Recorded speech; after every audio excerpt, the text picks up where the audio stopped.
വളരെ പ്രചരിപ്പിച്ച അല്ലെങ്കിൽ അതിനുവേണ്ടി ജീവിതം ഉരിഞ്ഞു വെച്ച ഒരു മനുഷ്യനായിരുന്നു വോൾട്ടയർ. അദ്ദേഹം പറഞ്ഞ ഒരു സ്റ്റേറ്റ്മെന്റ് ഇന്നും വളരെ പ്രചാരമാണ്. എന്താണ് അദ്ദേഹം പറഞ്ഞത്? ഇത് യഹോവയുടെ നുണപുസ്തകമാകുന്നു. ഒരു 100 കൊല്ലത്തിന് മുൻപ് തന്നെ ഈ പുസ്തകം ലോകത്തിന്റെ ഭൂമുഖത്തുനിന്ന് തന്നെ ഇത് തുടച്ചു നീക്കപ്പെടും എന്നാണ് വോൾട്ടയർ എന്ന നിരീശ്വരവാദിയായ മനുഷ്യൻ പറഞ്ഞത്. അദ്ദേഹം അങ്ങനെ പറയാനുള്ള ഒരു കാരണം, ഏദൻ തോട്ടത്തിൽ മനുഷ്യനെ ദൈവം സ്വന്തം കരാംകുലി കൊണ്ട് മെനഞ്ഞുണ്ടാക്കി അവന് കൊടുത്ത ഒരു കൽപ്പനയുണ്ട്, ഈ തോട്ടത്തിലെ എല്ലാ വൃക്ഷത്തിന്റെയും ഫലം നിനക്ക് തിന്നാം, പക്ഷേ ഇതിന്റെ നടുവിൽ നിൽക്കുന്ന നന്മതിന്മകളെ കുറിച്ച് അറിയുന്ന ആ വൃക്ഷത്തിന്റെ ഫലം നിങ്ങൾ തിന്നാൻ പാടില്ല, തിന്നുന്ന നാളിൽ നിങ്ങൾ മരിക്കും. നമുക്കറിയാം, ആ ഹൗവയാണ് ആദ്യം പറിച്ചു തിന്നത്. അത് തന്റെ ഭർത്താവിനും കൊടുത്തു. രണ്ടുപേരും അത് പറിച്ചു തിന്നെങ്കിൽ പോലും അവർ മരിച്ചിട്ടില്ല. അവർ പിന്നെയും ദീർഘനാളുകൾ, വർഷങ്ങൾ ജീവിച്ചതായിട്ടാണ് ബൈബിൾ പറയുന്നത്. അത് വായിച്ച ഈ മനുഷ്യൻ പറയുകയാണ്, ഇത് യഹോവയുടെ നുണപുസ്തകമാണ്. ദൈവം പറഞ്ഞു നിങ്ങൾ തിന്നാൽ മരിക്കും, പക്ഷേ ആദമും ഹൗവയും മരിച്ചില്ല. അതൊന്നും പറഞ്ഞു പോകാൻ എൻ്റെ പക്കൽ ഇപ്പോൾ ഏറെ സമയമില്ല. എന്നാൽ അദ്ദേഹത്തിന്റെ അറിവിന്റെ ഒരു വലിയ പരിമിതിയാണ് അവിടെ മനസ്സിലാക്കുന്നത്. അവിടെ ദൈവം പറഞ്ഞത് നുണയല്ല. മരിക്കും എന്ന് പറഞ്ഞാൽ മരണത്തിന്റെ അർത്ഥം എന്താണെന്ന് മനസ്സിലാക്കാൻ ആ പഠിതാവിന് സാധിച്ചില്ല എന്നുള്ളതാണ്. എന്താണ് മരണം എന്ന് പറഞ്ഞാൽ? മരണം എന്ന വാക്കിന്റെ അർത്ഥം വേർപാട്, സെപ്പറേഷൻ എന്ന് മാത്രമാണ്. അവർ പഴം പറിച്ചു തിന്നപ്പോൾ ആദമും ഹൗവയ്ക്കും ഒരു മരണം സംഭവിച്ചു. അത് ശരീരത്തിന്റെ മരണമായിരുന്നില്ല, അത് ദൈവമായിട്ടുള്ള വേർപാടാണ് അവിടെ സംഭവിച്ചത്. അവർ തോട്ടത്തിന് വെളിയിലാക്കപ്പെടുകയാണ്. മരണം, വേർപാട്, അകൽച്ച സംഭവിച്ചു. പ്രിയമുള്ളവരെ, അതുകൊണ്ട് ഈ പുസ്തകം നുണപുസ്തകമല്ല. ഇതിൽ എന്ത് രേഖപ്പെടുത്തിയിരിക്കുന്നുവോ അതെല്ലാം അക്ഷരം പ്രതി ഇന്ന് ലോകത്തിൽ നടന്നുകൊണ്ടിരിക്കുകയാണ്.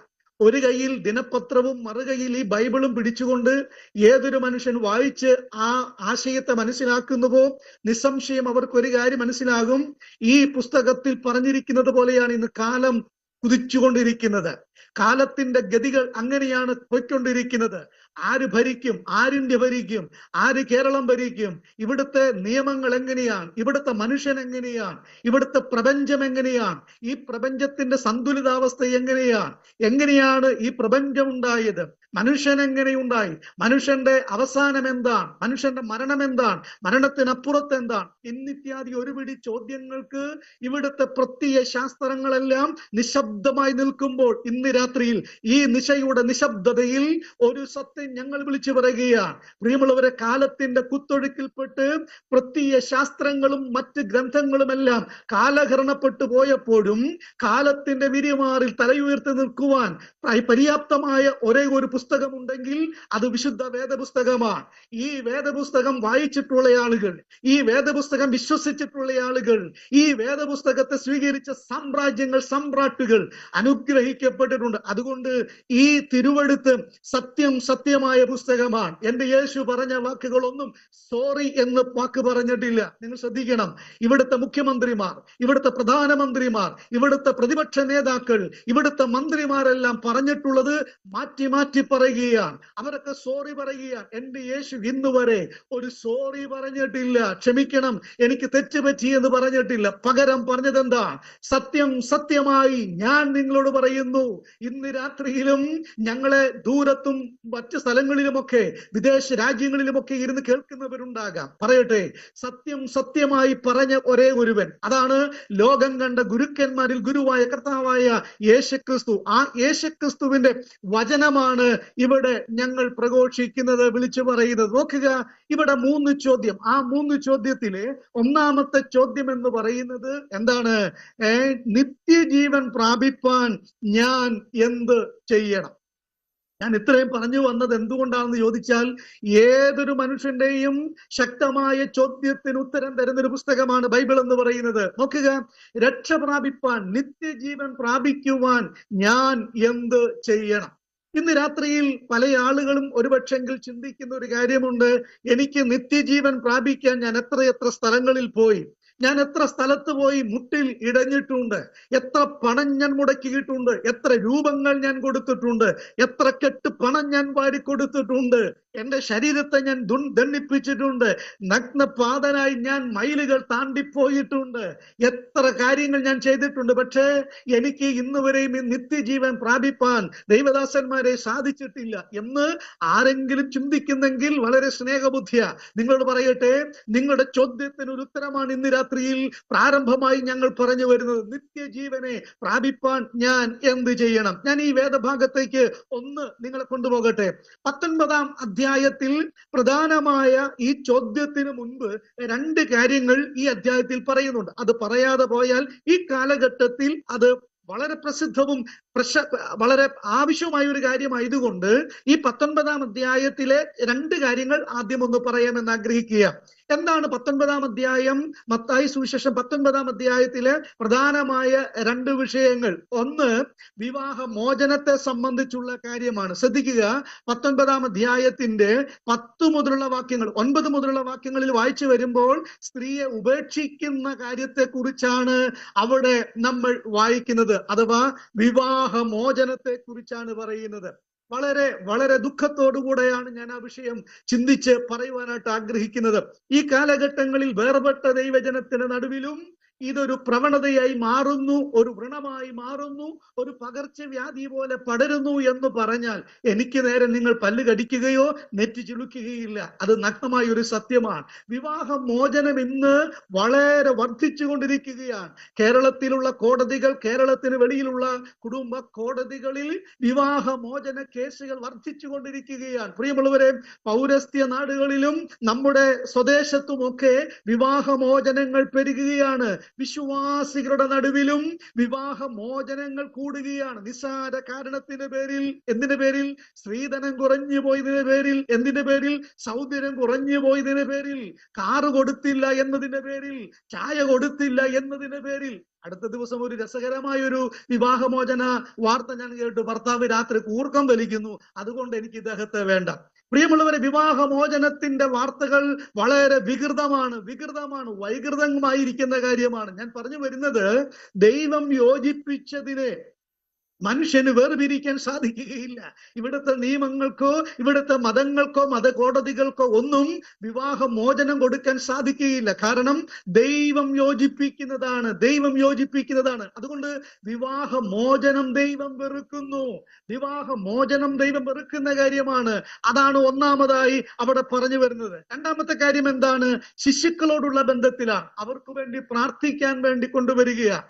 മക്കളോടുള്ള ബന്ധത്തിൽ അവരെ, കുഞ്ഞുങ്ങളെ യേശുവിന്റെ അടുക്കൽ കൊണ്ടുവരികയാണ്. ശ്രദ്ധിക്കണേ, അതിനും ചില ആളുകൾ തടസ്സം നിൽക്കുകയാണ്. 13-ാമത്തെ വാക്യത്തിൽ, 19-ാം അധ്യായം 13-ാമത്തെ വാക്യത്തിൽ, അവൻ കൈവച്ചു പ്രാർത്ഥിക്കേണ്ടതിന് ചിലർ ശിശുക്കളെ അവന്റെ അടുക്കൽ കൊണ്ടുവന്നു, ശിഷ്യന്മാർ അവരെ വിലക്കി. നോക്കണം, യേശുവിന്റെ കൂടെ നിൽക്കുന്ന ആളുകൾ പോലും ശിശുക്കളെ യേശുവിന്റെ അടുക്കൽ കൊണ്ടുവന്ന് ഒന്ന് പ്രാർത്ഥിക്കാൻ സമ്മതിക്കാതിരിക്കുന്ന ഒരു കാലഘട്ടമായിരുന്നു അന്നെങ്കിൽ ഇന്നതെത്ര കൂടിയിരിക്കുന്നു. ഇന്നത്തെ തലമുറയ്ക്ക് യേശുവിനെ വേണ്ട, ഇന്നത്തെ തലമുറയ്ക്ക് ബൈബിൾ വേണ്ട, ഇന്നത്തെ തലമുറയ്ക്ക് ആരാധന വേണ്ട, ഇന്നത്തെ തലമുറയ്ക്ക് ബൈബിൾ ക്ലാസുകൾ വേണ്ട, ഇന്നത്തെ തലമുറയ്ക്ക് ആത്മീക പ്രാർത്ഥനകൾ വേണ്ട, കുടുംബ പ്രാർത്ഥന വേണ്ട, കുടുംബ ആരാധന വേണ്ട, സുവിശേഷ വേല വേണ്ട, ഇതൊന്നും വേണ്ട. ഞങ്ങൾക്ക് എന്ത് മതി? ഞങ്ങൾക്ക് MDMA മതി, ഞങ്ങൾക്ക് എന്ത് മതി? ഞങ്ങൾക്ക് കഞ്ചാവ് മതി, ഞങ്ങൾക്ക് അക്കമ്മ രാഷ്ട്രീയം മതി, ഞങ്ങൾക്ക് കൊലപാതകം മതി, ഞങ്ങൾക്ക് ലോകത്തിലെ സുഖജീവിതം മതി. പണത്തിന്റെ പുറകെ ഈയമ്പാറ്റ കണക്കെ മനുഷ്യൻ ഇന്ന് പാഞ്ഞുകൊണ്ടിരിക്കുമ്പോൾ അവൻ മറന്നുപോകുന്നു ഈശ്വരനെ, ദൈവത്തെ അവൻ മറന്നുപോകുന്നു. പ്രിയമുള്ളവരെ, അതിന്റെ പരിണിത ഫലമാണ് ഇന്ന് നമ്മുടെ മന്ത്രിമാർ, നമ്മുടെ നിയമങ്ങളെല്ലാം ഇന്ന് സടകുടഞ്ഞ് എഴുന്നേറ്റ് ഇതിന് എതിരെ ശക്തമായി പോരാടിക്കൊണ്ടിരിക്കുകയാണ്. പെരുമ്പാവൂർ, ഞങ്ങളുടെ അടുത്ത സ്ഥലം പെരുമ്പാവൂർ, ഏറ്റവും കൂടുതൽ അതിഥി തൊഴിലാളികൾ താമസിക്കുന്ന സ്ഥലം. അവിടെയാണ് ഇപ്പോൾ ഇപ്പോൾ കൂടുതൽ ലഹരി വേട്ട നടന്നുകൊണ്ടിരിക്കുന്നത്. തിരുവനന്തപുരവും പിന്നിലല്ല, കോഴിക്കോടും പിന്നിലല്ല, ആലപ്പുഴയും പിന്നിലല്ല, കോട്ടയവും പുറകിലല്ല. എന്താ കാര്യമെന്നറിയാമോ? ആത്മീയ ചിന്ത നഷ്ടപ്പെട്ട തലമുറ, ദൈവമില്ലാത്തൊരു തലമുറ. നോക്കണമേ, 14 സങ്കീർത്തനത്തിൽ വായിക്കുന്നു, ദൈവമില്ലെന്ന് മൂഢൻ തന്റെ ഹൃദയത്തിൽ പറയുന്നു. ഇന്ന് രാത്രി വളരെ സ്നേഹത്തോടെ പറയട്ടെ, നമ്മുടെ മക്കളെ ആത്മീക വിഷയത്തിൽ നാം കൊണ്ടുവരുന്നില്ലെങ്കിൽ നാളെ നമ്മൾ അവരെ ഓർത്ത് ദുഃഖിക്കേണ്ടി വരും, കരയേണ്ടതായി വരും. അതുകൊണ്ട് നമ്മുടെ തലമുറകളെ ആത്മീക ശുശ്രൂഷയിൽ കൊണ്ടുവരണം. അവർക്ക് തലവേദനയാന്ന് പറയുമ്പോൾ മോനെ വിക്സ് വരട്ടി ഇവിടെ കിടന്നോ എന്ന് പറയാതെ അവനെ യോഗത്തിന് കൊണ്ടുപോകണം, അവനെ ആരാധനയ്ക്ക് കൊണ്ടുപോകണം, ഉപവാസ പ്രാർത്ഥനയ്ക്ക് കൊണ്ടുപോകണം, ബൈബിൾ ക്ലാസ്സിന് കൊണ്ടുപോകണം. എന്തെല്ലാം എക്സ്ക്യൂസുകൾ പറഞ്ഞാലും ആത്മീയ കാര്യത്തിൽ കോംപ്രമൈസ് ചെയ്യരുത്. അങ്ങനെ വന്നു കഴിഞ്ഞാൽ നാളെ നമ്മൾ ദുഃഖിക്കേണ്ടി വരും. പ്രാർത്ഥിക്കുന്ന മക്കളെ ആ ദൈവം അനുഗ്രഹിക്കുവാനായിട്ട് ഇടയായിത്തീരും. യേശുവിന്റെ അടുക്കൽ വന്നു. എനിക്കൊരു അത്ഭുതമുണ്ട്. ഇന്ന് ഈ പ്ലാറ്റ്ഫോമിലും നമ്മുടെ കുഞ്ഞുങ്ങൾ ഒത്തിരി കുറവാണ്. നിങ്ങളുടെ കൂടെ ഇരിപ്പുണ്ടോ ഇല്ലോ എന്ന് എനിക്ക് അറിഞ്ഞുകൂടാ. പക്ഷെ നോക്കണമേ, ഞാൻ കാണുമ്പോഴൊന്നും ഒരു കൊച്ചുപോലും ഇവിടെ കാണുന്നില്ല. എല്ലാം പ്രായമുള്ള ആളുകൾ, ചെറുപ്പക്കാരായ ആളുകളൊക്കെ ഇവിടെ ഇരിക്കുന്നുണ്ട്. എന്നാൽ ഞാൻ പറയട്ടെ, സഹോദരിമാരെ, സഹോദരന്മാരെ, നിങ്ങൾ ഇരിക്കുമ്പോൾ നിങ്ങളുടെ മക്കളെയും കൂടെ ഒന്ന് ഇരുത്തിയാൽ, അവരും കൂടെ ഇതൊന്ന് കേട്ടാൽ, അവരെയും കൂടി ഒന്ന് പ്രബോധിപ്പിച്ചാൽ, അവരെയും കൂടി ഒന്ന് നമ്മൾ പ്രോത്സാഹിപ്പിച്ചാൽ, അവർക്കും ഇതൊന്ന് കേൾക്കാൻ കഴിഞ്ഞാൽ ഒരു മാറ്റമുണ്ടാകും. കുറച്ച് കഴിയുമ്പോൾ പാസ്റ്ററെ വീട്ടിലോട്ടൊന്ന് വരുന്ന കൊച്ചിന്റെ തലയിൽ ഒന്ന് കൈവെക്കണമേ എന്ന് പറയേണ്ട ഒരു ദുരവസ്ഥ വരുന്നതിന് മുൻപ് തലമുറകളെ ഓർത്ത് കരയുവാൻ, ഹന്നയെ പോലെ കരയുവാൻ, പ്രിയമുള്ളവരെ, അങ്ങനെയുള്ള അമ്മമാരുണ്ടാകട്ടെ, അങ്ങനെയുള്ള ആ കുടുംബങ്ങൾ ഉണ്ടാകട്ടെ. അങ്ങനെയുള്ള ആത്മീക ജീവിതത്തെ തടസ്സപ്പെടുത്തുന്ന ആളുകളും ഇന്നിന്റെ കാലത്തുണ്ട് എന്നാണ് ഞാൻ പറഞ്ഞു വന്നത്. മൂന്നാമത്തെ വിഷയത്തിലാണ് നമ്മൾ ഇവിടെ വായിച്ചത്. ഒരു ചെറുപ്പക്കാരൻ യേശുവിന്റെ അടുക്കൽ വന്നു. വന്നതായിട്ട് നമ്മൾ വായിക്കുന്നുണ്ട്. മർക്കോസിന്റെ സുവിശേഷം 10-ാം അധ്യായത്തിലും, മർക്കോസിന്റെ സുവിശേഷം 10-ാം അധ്യായം അതിന്റെ 17 മുതൽ 31 വരെയുള്ള വേദഭാഗത്തിലും, ലൂക്കോസ് എഴുതിയ സുവിശേഷം 18-ാം അധ്യായത്തിന്റെ 18 മുതൽ 30 വരെയുള്ള വാക്യത്തിലും, ഒന്നുകൂടി ഞാൻ പറയാം, മർക്കോസ് 10-ന്റെ 17 മുതൽ 31 വരെയും, ലൂക്കോസ് 18 മുതൽ 30 വരെയുമുള്ള വാക്യങ്ങൾ. ഈ 3 വേദഭാഗങ്ങളിൽ അല്ല, ഈ 3 വേദഭാഗങ്ങളിൽ എവിടെ? മത്തായി സുവിശേഷം 19-ാം അധ്യായം, മർക്കോസിന്റെ സുവിശേഷം 10-ാം അധ്യായം, ലൂക്കോസിന്റെ സുവിശേഷം 18-ാം അധ്യായം, സമാന്തരമായിരിക്കുന്ന ഈ 3 സുവിശേഷങ്ങളിലും ഈ ചെറുപ്പക്കാരനെ കുറിച്ച് പറഞ്ഞിട്ടുണ്ട്. ഇനി അദ്ദേഹത്തെ കുറിച്ച് പറഞ്ഞിരിക്കുന്നിടത്ത് ഒരു പ്രത്യേകതയുണ്ട്. ആ മനുഷ്യൻ ഒരു യുവാവാണ്, ഒരു ചെറുപ്പക്കാരനാണ്. മാത്രമല്ല, രണ്ടാമതായി അദ്ദേഹത്തെ കുറിച്ച് പറയുന്നത് ഒരു ധനികനായ ചെറുപ്പക്കാരൻ. ഞാൻ ചോദിക്കട്ടെ, ഇദ്ദേഹം യേശുവിന്റെ അടുക്കൽ വന്നു, നിത്യജീവൻ പ്രാപിപ്പാൻ എന്ത് ചെയ്യണമെന്ന് ചോദിച്ചുകൊണ്ടൊക്കെയാണ് വന്നത്. പക്ഷെ അതിന് അദ്ദേഹത്തിന് തൃപ്തികരമായ ഉത്തരം കിട്ടിയോ ഇല്ലയോ എന്നുള്ളതൊക്കെ അത് പുറകെ ഞാൻ പറഞ്ഞു വരുന്നതാണ്. എന്നാൽ ഒരു കാര്യം എന്നെ വളരെ അതിശയിപ്പിക്കുകയാണ്. സമ്പത്തുള്ള ചെറുപ്പക്കാരനായി മനുഷ്യൻ യേശുവിന്റെ അടുക്കൽ എന്തിനാണ് വന്നത്? എന്റെ പ്രിയമുള്ളവരെ, അദ്ദേഹത്തിന് ധാരാളം പണമുണ്ട്, നല്ല വീടുണ്ട്, സമ്പത്തുണ്ട്, ഏക്കർ കണക്കിന് കൃഷിയുണ്ട് അദ്ദേഹത്തിന് ജീവിക്കാനുള്ള എല്ലാ സ്വാതന്ത്ര്യവും അല്ലെങ്കിൽ എല്ലാ സാവകാശമുള്ള ഒരു ചെറുപ്പക്കാരൻ. പക്ഷേ അദ്ദേഹം യേശുവിന്റെ അടുക്കൽ എന്തിനാണ് വന്നത്? ഇന്ന് രാത്രി ഞാനൊരു കാര്യം പറയട്ടെ. പണം നമുക്ക് ജീവിക്കാൻ ആവശ്യമാണ്.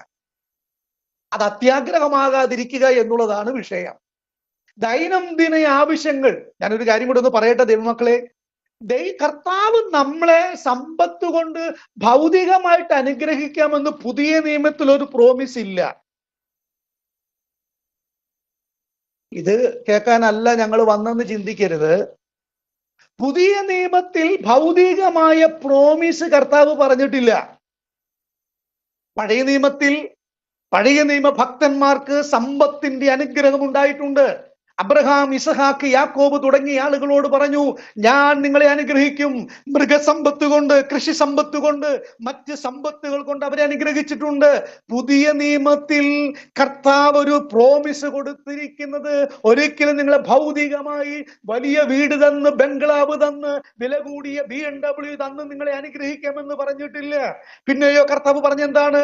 ഒരുവൻ എന്റെ പിന്നാലെ വരുവാൻ ഇച്ഛിച്ചാൽ തന്നെ താൻ ത്യജിച്ച് തന്റെ ക്രൂശ് എടുത്ത് എന്നെ അനുഗമിക്കട്ടെ. നോക്കണം, യേശുകർത്താവിന്റെ കാലഘട്ടത്തിൽ യേശുകർത്താവും വളരെ ദാരിദ്ര്യം അനുഭവിച്ച ആളായിരുന്നു. തനിക്ക് കൊടുക്കാൻ, കരം കൊടുക്കാൻ കാശില്ലായിരുന്നു. ശിഷ്യനായ പത്രോസിന് കരം കൊടുക്കുവാൻ പൈസയില്ലായിരുന്നു. യേശുവിന്റെ അടുക്കൽ ഒരു ചെറുപ്പക്കാരൻ വന്നു, ഗുരു നീ എവിടെയാ താമസിക്കുന്നത്? ഞാൻ അവിടേക്ക് വരാമെന്ന് പറഞ്ഞപ്പോൾ യേശു കൊടുത്ത മറുപടി, ആകാശത്തിലെ പറവകളെ നോക്കുക, അവയ്ക്ക് കൂടുണ്ട്, കുടിനരികൾക്ക് കുഴിയുണ്ട്, പക്ഷേ മനുഷ്യപുത്രന് തലചായ്പാൻ ഇടമില്ല. ഒന്നുമില്ലാത്തവനായി പ്രിയമുള്ളവരെ, പ്രപഞ്ചത്തിന് അസ്ഥിവാരം കീറിയവൻ, ഉണ്ടാകട്ടെ എന്ന ഉച്ചാരണം കൊണ്ട് ആഴികൂടി ചരാചരങ്ങളെ ശൂന്യതയിൽ നിന്ന് വിളിച്ചു വരുത്തിയവനായി ദൈവം ജഡമെടുത്ത് മണ്ണിലേക്ക് വന്നപ്പോൾ മറിയയുടെ ഉദരത്തിൽ പിറന്ന്, കാലിത്തൊഴുത്തിൽ പിറന്ന്, കാൽക്കാശിന് പോലും വകയില്ലാത്തവനായി കാൽനടക്കാരനായി നടന്ന് ഒടുവിൽ കാൽവരി കുരിശിൽ മരിച്ച് കല്ലറയിൽ അടക്കം ചെയ്ത് ഉയർത്തെഴുന്നേറ്റ യേശു, അവൻ പശുത്തൊഴുത്തിലാണ് കിടത്തപ്പെട്ടത്. കീറ്റുശീലയാൽ പൊതിയപ്പെട്ടവൻ, ആർക്കും ഒന്നും കൊടുക്കുവാനില്ലാതെ, ആർക്കും ആകർഷണീയമില്ലാത്ത വിധത്തിൽ കാലിത്തൊഴുത്തിൽ എടുത്തു കിടത്തപ്പെട്ടവൻ. പ്രിയമുള്ളവരെ നോക്കണമേ, അവൻ ദരിദ്രനായിട്ട് ലോകത്തിലേക്ക് വന്നു. അവന് സ്വന്തം തോൾ ചലചായിക്കേണ്ടി വന്നു. ഏതൊരു ഭിക്ഷക്കാരന് പോലും ഇവിടെ കിടന്ന് പ്രാണൻ വിടാൻ 6 അടി മണ്ണുണ്ടെങ്കിൽ ഇതാ ഈ പ്രപഞ്ചത്തിന്റെ ഉടമസ്ഥൻ കാൽവറിയിൽ സ്വന്തം തോളിൽ തലചായ്ച്ചു കൊണ്ട് പറഞ്ഞു, പിതാവേ എന്റെ ആത്മാവിനെ തൃക്കൈയിൽ തരുന്നു എന്ന് പറഞ്ഞ് അവൻ പ്രാണനെ വിട്ടുവെങ്കിൽ, യേശു ഒരു സമ്പന്ന കുടുംബത്തിലല്ല പിറന്നത്. കുടുംബത്തിൽ, ഒരു സാധാരണ കുടുംബത്തിലാണ് യേശു പിറന്നത്. അവന് സഞ്ചരിക്കാൻ സ്വന്തമായി വാഹനമൃഗമില്ലായിരുന്നു. വഴിയിൽ കെട്ടിയ ഒരു കഴുതയെ അഴിച്ചു കൊണ്ടുവന്നു. പ്രസംഗിക്കാൻ പ്രസംഗവേദിയില്ലായിരുന്നു. പത്രോസിന്റെ പടകിനെ കടമെടുത്തു. കരം കൊടുക്കാൻ കയ്യിൽ കാശില്ലായിരുന്നു. മത്സ്യത്തിന്റെ വയറ്റിൽ നിന്നാണ് കരം കൊടുക്കാൻ പൈസ എടുത്തത്. അങ്ങനെ പറഞ്ഞു വന്നാൽ യേശു കർത്താവ് ഈ ഭൂമിയിൽ ഏറ്റവും ഏറ്റവും ദരിദ്രനായിട്ടാണ് ജീവിച്ചത്. എന്നാൽ അവൻ മരിച്ചപ്പോൾ സമ്പന്നന്മാരോടുകൂടിയായിരുന്നു. സ്തോത്രം. എന്നെ ശ്രദ്ധിക്കുന്ന പ്രിയ ദൈവ പൈതലേ, യേശു ക്രിസ്തുവിനെ നിങ്ങൾ വിശ്വസിച്ച് അംഗീകരിച്ചു വന്നിട്ടുണ്ട്. ഒരുപക്ഷെങ്കിൽ ഉള്ളതെല്ലാം നഷ്ടപ്പെട്ടു, അവകാശം കിട്ടിയില്ല, ഒന്നും തന്നില്ല, നിങ്ങളെ ആട്ടി ഓടിച്ചു, നിങ്ങളെ പഠിച്ച് പരിഹസിച്ച് വിടക്കം തന്നെ തള്ളിവിട്ടു. എന്നാൽ ഒരു കാര്യം മനസ്സിലാക്കണം, നിങ്ങൾക്ക് ഈ ലോകത്തിൽ ഒന്നുമില്ലെങ്കിലും നിത്യതയിൽ ഒരു അവകാശമുണ്ട്. എന്താണ് അവകാശം? സ്വർഗം എന്ന അവകാശം. ഇവിടുത്തെ സമ്പന്നന്മാർക്ക് കിട്ടാത്ത ഒരു വലിയ സമ്പത്തുണ്ട്, അത് സ്വർഗമാണ്. ഇവിടുത്തെ അംബാനിക്ക് കിട്ടാത്ത ഒരു സൗഭാഗ്യമുണ്ട്, അത് സ്വർഗമാണ്. ഇവിടുത്തെ മറ്റ് പ്രഗത്ഭന്മാർക്ക് കിട്ടാത്ത ഒരു സൗഭാഗ്യമുണ്ട്, അത് സ്വർഗമാണ്. അത് കിട്ടിയത് എങ്ങനെയാണ്? പാവപ്പെട്ടവരായി നമ്മൾ ഈ സുവിശേഷം കേട്ടപ്പോൾ, ഹൃദയത്തിൽ കുത്തുകൊണ്ടപ്പോൾ ഏറ്റുപറഞ്ഞു, എന്ത് പാപിയാണ് കർത്താവേ, ഞാൻ പാപിയാണ്, എന്റെ പാപം ക്ഷമിക്കണമേ. അവിടുത്തെ കുരിശിലെ രക്തം കൊടുത്ത് എന്റെ പാപത്തിന് പ്രായശ്ചിത്തം വരുത്തി എന്നെ വീണ്ടെടുത്തെന്ന് ഞാനും നിങ്ങളും വിശ്വസിച്ചപ്പോൾ നമ്മുടെ അകതാരിൽ പരിശുദ്ധാത്മാവാം ദൈവം വന്ന് ത്രിയേക ദൈവത്തിന്റെ മന്ദിരമാക്കി മാറ്റി. കൊരിന്ത്യർ ലേഖനത്തിൽ പൗലോസ് പറഞ്ഞതുപോലെ, നിങ്ങൾ ദൈവത്തിന്റെ മന്ദിരമെന്നും ദൈവത്തിന്റെ ആത്മാവ് നിങ്ങളിൽ വസിക്കുന്നുവെന്നും നിങ്ങൾ അറിയുന്നില്ലയോ? നമ്മൾ ഭാഗ്യവശാൽ ദൈവത്തിന്റെ മന്ദിരങ്ങളായി മാറി. ഒരു പഴയ പാട്ടുണ്ട്, നാടുവിട്ടു വീടു വിട്ടു നാമധേയ കൂട്ടം വിട്ടു കാഠിന്യമാം ശോധനയിൽ യാനം ചെയ്തോരായി. നാടുവിട്ടു വീടു വിട്ടു നാമധേയ കൂട്ടം വിട്ടു കാഠിന്യമാം ശോധനയിൽ യാനം ചെയ്തോരായി. കൂടിയൊന്നായി വാഴാൻ വാഞ്ചിച്ചെത്ര നാളായി കാരുണ്യവാൻ പണി കഴിച്ച കൊട്ടാരം തന്നിൽ, ആ കൊട്ടാരം തന്നിൽ. ആമേൻ, സ്തോത്രം. നോക്കണേ, ആ പാട്ടിൽ പാടിയത് എന്താണ്? നാട് വിട്ടു വീട് വിട്ടു നാമധേയ കൂട്ടങ്ങളും ബന്ധങ്ങളും എല്ലാം വിട്ട് നമ്മൾ ഇറങ്ങി വന്നു, ഒന്നുമില്ലാത്തവരായിട്ട് വന്നു. എന്നാൽ ഇന്ന് ദൈവം നമ്മളെ പട്ടിണി കിടത്തുന്നുണ്ടോ? സ്തോത്രം. അവൻ നമ്മളെ അനാഥരായി വിട്ടിട്ടുണ്ടോ? ചോദിച്ചതിലും നനച്ചതിലും അത്യന്തപരമായിട്ട് അനുഗ്രഹിച്ചല്ലേ നടത്തുന്നത്. ഇന്ന് അനുഭവിച്ച നന്മ ഇന്നലെ അനുഭവിച്ച കൃപകൾ, തലമുറകളോട് കാണിച്ച ദൈവത്തിന്റെ കരുണ എത്ര വലുതാണ് പ്രിയരെ, എത്ര വലുതാണ്. അതെന്തിന്റെ അടിസ്ഥാനത്തിലാണ്? അവന്റെ മക്കളായി തീർന്നു, നിത്യജീവൻ പ്രാപിച്ചു എന്നുള്ളത് കൊണ്ടല്ലേ. ഇന്ന് നമ്മൾ പാർക്കുന്ന നമ്മുടെ മനോഹരമായ വീടുകൾ ഒരു കാലത്ത് എല്ലാം നഷ്ടപ്പെട്ട്, മദ്യം കഴിച്ച്, ലഹരി ഉപയോഗിച്ച് എല്ലാം നഷ്ടപ്പെടുത്തി ദാരിദ്ര്യത്തിന്റെ അങ്ങേ തലയ്ക്കൽ കിടന്ന നമ്മെ ആ പാപത്തിന്റെ ചേറ്റുകുഴിയിൽ നിന്ന് കരകയറ്റിയെങ്കിൽ അവൻ നമുക്ക് തരാമെന്നൊരു വാഗ്ദത്തം ചെയ്തിട്ടുണ്ടായിരുന്നു. എന്തായിരുന്നു വാഗ്ദത്തം? ഞാൻ നിങ്ങളെ അനാഥരായി വിടുകയില്ല, ഞാൻ നിന്റെ കൂടെ ഉണ്ടെന്ന് പറഞ്ഞ് എന്റെ കൂടെ നടന്ന, നമ്മുടെ കൂടെ നടന്ന, ഇന്ന് നടന്നുകൊണ്ടിരിക്കുന്ന ഈ കർത്താവ് ഇന്ന് സമ്പന്നനാണ്. അവൻ മഹത്വത്തിന്റെ ധാരിയാണ്. ഒരിക്കൽ മുരുക്കിരീടം അണിഞ്ഞവനായി കുരിശിൽ കിടക്കുന്നവനായി കണ്ടുവെങ്കിൽ ഇന്ന് നമ്മൾ അവനെ പൊൻകിരീട ധാരിയായിട്ടാണ് കാണുന്നത്. ഒരിക്കൽ ഞാങ്ങണവടി കൈ പിടിച്ചവനാണെങ്കിൽ താമസം വീണ് അധികാരത്തിന്റെ ചെങ്കോൽ പിടിക്കുന്നവനായി മഹാരാജാവായി നാം അവനെ കാണാൻ പോകുകയാണ്. ഒരിക്കൽ അവൻ കുരിശിലാണ് കിടന്നതെങ്കിൽ ഇതാ അവൻ സിംഹാസനസ്ഥനായിരിക്കാൻ പോകുകയാണ്. അവൻ ഭരണം നടത്താൻ പോകുകയാണ്. ആ ഭരണം നടത്തുന്ന പ്രജകളും ഭരണാധികാരികളുമായിരിക്കും നമ്മൾ ഓരോരുത്തരും. എത്ര വലിയ ഭാഗ്യമാണ്! ഇത്ര സൗഭാഗ്യം ഈ ക്ഷീതിയിൽ ഇല്ല മറ്റെങ്ങും നിശ്ചയമായി. ഇത്ര സൗഭാഗ്യം ഈ ക്ഷീതിയിൽ ഇല്ല മറ്റെങ്ങും നിശ്ചയമായി. തീരാത്ത സന്തോഷം ക്രിസ്തുവിലുണ്ടെന്നാൽ തോരാത്ത കണ്ണീരെ മണ്ണിലുള്ളൂ. തീരാത്ത സന്തോഷം ക്രിസ്തുവിലുണ്ടെന്നാൽ തോരാത്ത കണ്ണീരെ മണ്ണിലുള്ളൂ.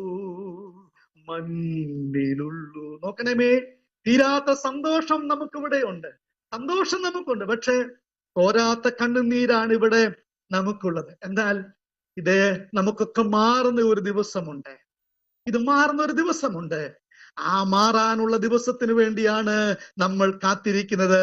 ഈ ചെറുപ്പക്കാരൻ സമ്പന്നനായ, ധനികനായ ഒരു ചെറുപ്പക്കാരൻ, അവൻ യേശുവിന്റെ അടുക്കൽ വന്നു. എന്തിനാണ് വന്നത്? അതാ ഞാൻ പറഞ്ഞു വന്നത്. അവൻ വന്നത്, അവന് പണമുണ്ട്, പക്ഷെ സമാധാനം ഇല്ല. വില കൂടിയ കിടക്കയുണ്ട്, പക്ഷെ അവൻ ഉറക്കമില്ല. അമ്പലചുംബിയായ മണിമന്ദിരമുണ്ട്, പക്ഷെ സ്വസ്ഥമായി അവിടെ ജീവിക്കാൻ കഴിയുന്നില്ല. എല്ലാ സൗഭാഗ്യങ്ങളും ഈ ചെറുപ്പക്കാരനുണ്ട്, പക്ഷെ അവന്റെ ജീവിതത്തിൽ സമാധാനം അവൻ അനുഭവിക്കാൻ കഴിയുന്നില്ല. ഇന്ന് രാത്രി ഞങ്ങൾ ശ്രദ്ധിക്കുന്ന പ്രിയരെ, നിനക്ക് നല്ല വിദ്യാഭ്യാസം കാണും, നല്ല വീട് കാണും, നല്ല പാരമ്പര്യം കാണും, തറവാട് കാണും, എല്ലാം നിനക്കുണ്ടാകും. പക്ഷെ സ്വസ്ഥതയോടെ നിനക്ക് ഉറങ്ങാൻ കഴിയുന്നുണ്ടോ? സമാധാനത്തോടെ നിനക്ക് ജീവിക്കാൻ കഴിയുന്നുണ്ടോ? നാളെയെ നോക്കി പുഞ്ചിരിച്ചുകൊണ്ട് സാരമില്ല എന്ന് പറഞ്ഞ് മുന്നോട്ട് പോകാൻ കഴിയുന്നുണ്ടോ? യേശുവിന്റെ സമ്പത്താണ്, അവൻ എന്റെ എല്ലാമാണെന്ന് പറയാൻ സാധിക്കുന്നുണ്ടോ? ഇല്ലെങ്കിൽ നീ ഒരുക്കി വെച്ചത്, ഈ ചരതിച്ച് വെച്ചിരിക്കുന്നതൊക്കെ നാളെ നിന്റെ കയ്യിൽ നഷ്ടപ്പെട്ടു പോകും. നീ എവിടേക്ക് പോകും? നിത്യ നരകത്തിലേക്ക് പോകേണ്ടതായിട്ട് വരും. മൂഢ, ഇന്ന് രാത്രി നിന്റെ പ്രാണനെ നിന്നോട് ചോദിച്ചാൽ നീ ഒരുക്കി വെച്ചത് ആർക്കായി തീരും? സ്നേഹിതന്മാരെ, നിങ്ങൾക്ക് എന്തെല്ലാം ഉണ്ടെങ്കിലും, എത്ര വലിയ സൗഭാഗ്യങ്ങൾ ഉണ്ടെങ്കിലും, സൗകര്യങ്ങൾ ഉണ്ടെങ്കിലും, നിങ്ങൾക്ക് സമാധാനം വേണമെങ്കിൽ, സ്വസ്ഥത വേണമെങ്കിൽ ആരുടെ അടുക്കൽ തന്നെ വരണം? സമാധാന പ്രഭുവായ യേശുവിന്റെ അടുക്കൽ വരണം. അവനാണ് സമാധാനത്തിന്റെ പ്രഭു. മറ്റൊരിടത്തും സമാധാനമില്ല. എന്റെ യേശു പറഞ്ഞു, ഞാൻ എന്റെ സമാധാനം നിങ്ങൾക്ക് തന്നേച്ചു പോകുന്നു, അത് ലോകം തരുന്നത് പോലെയല്ല. സ്തോത്രം. ഇന്ന് രാത്രി ദൈവമക്കളോടായിട്ട് ഒരു കാര്യം പറയട്ടെ. ദൈവം നിങ്ങൾക്കും എനിക്കും സമാധാനം തന്നിട്ടുണ്ട്. എന്ത് സമാധാനമാ? എങ്ങനെയുള്ള സമാധാനമാണ് തന്നത്? സകല ബുദ്ധിയെയും കവിയുന്ന, പ്രൈസ് ദി ലോർഡ്, സകല ബുദ്ധിയെയും കവിയുന്ന ദൈവത്തിന്റെ സമാധാനം. ചുറ്റും ആളിക്കത്തുന്ന അഗ്നിജ്വാല വിഴുങ്ങാൻ വരുമ്പോഴും അതിന്റെ നടുവിൽ ശാന്തതയോടെ നിന്ന്, പ്രതീക്ഷയോടെ, പ്രത്യാശയോടെ നിന്ന്, സ്വർഗത്തിലേക്ക് നോക്കിക്കൊണ്ട് ദൈവം എനിക്ക് തുണയായിട്ടുണ്ടെന്ന് പറയാൻ നിനക്ക് സാധിക്കുന്നുവെങ്കിൽ അതാണ് നിന്റെ പ്രത്യാശ എന്ന് പറയുന്നത്. അയ്യോ, ഞാൻ എന്ത് ചെയ്യും? നാളെ എന്താകും, എന്ത് ചെയ്യും, എങ്ങനെ ജീവിക്കും, എവിടോട്ട് പോകുമെന്ന് ആവലാതിയാണ് പറയുന്നതെങ്കിൽ സുഹൃത്തെ, നിന്റെ പ്രത്യാശയെ കുറിച്ച് നീ ഒന്ന് പരിശോധിക്കണം. ഇതുപോലെ തന്നെ ലൂക്കോസിന്റെ സുവിശേഷം 19-ാം അധ്യായത്തിൽ ഒരു മനുഷ്യനെ കുറിച്ച് വായിക്കുന്നുണ്ട്. ലൂക്കോസ് എഴുതിയ സുവിശേഷം 19-ാം അധ്യായത്തിൽ നമുക്കറിയാം, ആ 19-ാം അധ്യായത്തിൽ ധനവാനായ ഒരു മനുഷ്യനെ കുറിച്ച് അവിടെ നമ്മൾ വായിക്കുന്നുണ്ട്. ധനവാനായ ഒരു മനുഷ്യൻ, അദ്ദേഹം ഒരു സക്കായി എന്നാണ് അദ്ദേഹത്തെ കുറിച്ച് പറഞ്ഞിരിക്കുന്നത്. അദ്ദേഹത്തിന്റെ പേര് അവിടെ പറഞ്ഞിട്ടില്ല, പക്ഷെ സക്കായി എന്നാണ് പറഞ്ഞിരിക്കുന്നത്, പേര് പറഞ്ഞിട്ടില്ല. സക്കായി എന്ന് പറയുന്നുണ്ട്. ഈ സക്കായിയെ കുറിച്ച് നമുക്കറിയാം, അവൻ ചുങ്കക്കാരിൽ പ്രമാണിയാണ്. ചുങ്കക്കാരെന്ന് പറഞ്ഞാൽ ഇന്നത്തെ ടാക്സ് വാങ്ങുന്ന ടാക്സ് കളക്ടേഴ്സ് ആണ്, അല്ലെങ്കിൽ ടാക്സ് വാങ്ങുന്നയാളാണ്, ചുങ്കം പിരിക്കുന്നയാളാണ്. ഈ ചുങ്കക്കാരനായ സക്കായിക്ക് ഒരു പ്രത്യേകതയുള്ളത്, അദ്ദേഹം ഭീഷണിപ്പെടുത്തി അധികം ചുങ്കം പിരിക്കുന്ന ഒരു മനുഷ്യനാണ്. അങ്ങനെ വലിയ സമ്പന്നനായി മാറി. ഇന്ന് പലരുടെയും സമ്പത്തൊക്കെ നേരെ വഴിക്കൊന്നും അല്ല സമ്പന്നരായിരിക്കുന്നത്, വളഞ്ഞ വഴിയിലൂടെ. നമുക്കറിയാം, കൈക്കൂലി മേടിച്ചും മറ്റുള്ളവനെ പറ്റിച്ചും കള്ള ബിസിനസ് നടത്തിയും കള്ള വെട്ടിപ്പും തട്ടിപ്പും ഒക്കെ നടത്തിയാണ് സമ്പന്നരായി പല ആളുകളും തീർന്നിട്ടുള്ളത്. ഓക്കെ, നോക്കണം, ഈ ചുങ്കക്കാരനായ ഈ സക്കായും സമ്പന്നനാണ്. എങ്ങനെ സമ്പന്നനായി? മറ്റുള്ളവരെ ബലം പ്രയോഗിച്ച് അവരിൽ നിന്ന് പിടിച്ചു വാങ്ങുന്ന ഒരു ശീലമായിരുന്നു. പക്ഷെ ഈ പറഞ്ഞ പോലെ ഈ മനുഷ്യനും സ്വസ്ഥത എന്താണെന്ന് അറിഞ്ഞിട്ടില്ല. ചുങ്കക്കാരുടെ കൂട്ടത്തിൽ പ്രമാണിയായ ഈ മനുഷ്യൻ സമ്പന്നനാണ്, ബഹുസമ്പന്നനാണ്. പക്ഷേ ഇദ്ദേഹത്തിനും എന്തില്ല? സ്വസ്ഥതയില്ല, സമാധാനം എന്താണെന്ന് ഇദ്ദേഹവും അറിഞ്ഞിട്ടില്ല. അദ്ദേഹം പല വഴി അന്വേഷിച്ചിട്ടുണ്ട്. നിങ്ങൾ ഈ ഭാഗം ഒന്ന് വായിക്കണം, ലൂക്കോസ് 19-ാം അധ്യായം. ഇദ്ദേഹം പല വഴികളൊക്കെ അന്വേഷിച്ചിട്ടുണ്ട്. എവിടെ കിട്ടും, എങ്ങനെ പോയാൽ കിട്ടും, സമാധാനം എങ്ങനെ കിട്ടും എന്നൊക്കെ അന്വേഷിച്ചിട്ടുണ്ട്. അങ്ങനെ അന്വേഷിച്ച് പോയപ്പോൾ ഇദ്ദേഹത്തിന് ഒരു ന്യൂസ് കിട്ടി. എന്തായിരുന്നു ആ ന്യൂസ്? യേശുവിനെ കുറിച്ചുള്ള ഒരു ന്യൂസ്. ഒരിക്കൽ ഒരു സ്ത്രീയോട് ചോദിച്ചു, നിനക്ക് പണ്ടത്തെ പോലെ അല്ലല്ലോ, നിന്റെ ജീവിതത്തിൽ ഒരു മാറ്റം വന്നിട്ടുള്ളൂ, എന്താ കാര്യം? അവള് ഏറിയ വൈദ്യന്മാരെ കൊണ്ട് ചികിത്സ നടത്തിയ ഒരു രക്തസ്രാവക്കാരിയായ സ്ത്രീയായിരുന്നു. ഏറിയ വൈദ്യന്മാരെ കൊണ്ട് ചികിത്സയൊക്കെ നടത്തിയ ഒരു സ്ത്രീയാണ്. അവൾക്ക് ഇപ്പോൾ ഡോക്ടറിനെ കാണണ്ട, മരുന്നിന് കാശ് മുടക്കേണ്ട. അവൾ ഇന്ന് ആരോഗ്യവതിയായി ആ സന്തോഷത്തോടെ ജീവിക്കുക. ഒരുപക്ഷെങ്കിൽ ഇവളെ കണ്ടു കാണും ഈ സഖായി, ചോദിച്ചു കാണും, എന്താണ് നിന്റെ ഈ സന്തോഷത്തിന്റെ ഒക്കെ കാരണം? അവള് വളരെ സന്തോഷത്തോട് പറഞ്ഞു, സഖായി ചേട്ടാ, അവിടെ അങ്ങനെ എഴുതിയിട്ടില്ല, ഞാൻ എന്റെ ഭാവനയിൽ അങ്ങ് പറയുക, നാളെ ചോദിക്കരുത് ആ വാക്യം എവിടെയാണെന്ന്. സഖായി ചേട്ടാ, എനിക്ക് ഒരു കാര്യം പറയാനുണ്ട്. എന്താ കാര്യം? യേശു എന്ന് പറയുന്ന ഒരാളും, ഞാൻ കേട്ടിട്ടുണ്ട്. യേശു എന്നൊരാള് ഇതിലെ വന്നപ്പോൾ, ഈ എരിഹോ വഴി വന്നപ്പോൾ, ഞാൻ ആളുകളുടെ ഇടയിലൂടെ നൂഴ്ന്ന് ബന്ധപ്പെട്ട് ആ ആൾക്കൂട്ടത്തിന്റെ അകത്ത് കയറി ആ യേശുവിന്റെ ആ വസ്ത്രത്തിന്റെ ആ വിളുമ്പലിൽ ഞാനൊന്ന് പിടിച്ചു കേട്ടോ. എന്നിട്ട് പിടിച്ച് ഉടനെ ഒരു ഷോക്ക് അടിക്കുന്നത് പോലെ ഒരു ശക്തി എന്നിലേക്ക് വന്നു. എന്റെ ശരീരത്തിലെ ബാധ മാറി, എന്റെ ആ ബ്ലീഡിങ് എന്ന രോഗം മാറി, എനിക്ക് സ്വസ്ഥത വന്നു. ഞാൻ ഇന്ന് സന്തോഷത്തോടെ ജീവിക്കുന്നതിന് കാരണം, ഞാൻ ഇന്ന് ആരോഗ്യത്തോടെ നടക്കുന്നതിന് കാരണം, ഇന്ന് ഞാൻ സമാധാനത്തോടെ ഇവിടെ ജീവിക്കുന്നതിന് കാരണം, എന്റെ വരുമാന മാർഗം ഇവിടുത്തെ ഡോക്ടർമാർ കൊണ്ടുപോകാത്തതിന്റെ കാരണം എന്താണെന്നറിയാമോ? യേശുവെന്ന പരമവൈദ്യൻ എന്റെ അടുക്കൽ വന്നു. അവന്റെ അടുക്കൽ ഞാൻ ചെന്നു, അവന്റെ വസ്ത്രം തൊട്ട് സൗഖ്യം എനിക്ക് കിട്ടി. ഇന്ന് രാത്രിയിൽ ഏറിയ പണം കൊടുത്ത് സൗഖ്യത്തിനു വേണ്ടി വൈദ്യന്മാരെ മാറി മാറി കണ്ട് ചികിത്സ നടത്തിയിട്ടും സൗഖ്യം കിട്ടാത്ത ആളുകളുണ്ടെങ്കിൽ ഇന്ന് രാത്രി ഞങ്ങളൊരു കാര്യം പറയട്ടെ, ഒരാളെ ഞങ്ങൾ പരിചയപ്പെടുത്തട്ടെ. അവൻ അത്ഭുതമന്ത്രി, വീരനാം ദൈവം, നിത്യപിതാവ്, സമാധാന പ്രഭുവാൻ. അവനാണ് രോഗത്തിന് സൗഖ്യം കൊടുക്കുന്നവൻ, രോഗികൾക്ക് സൗഖ്യം കൊടുക്കുന്നവൻ. അവന്റെ പക്കൽ ഗിലെയാദിലെ സുഗന്ധ തൈലമുണ്ട്.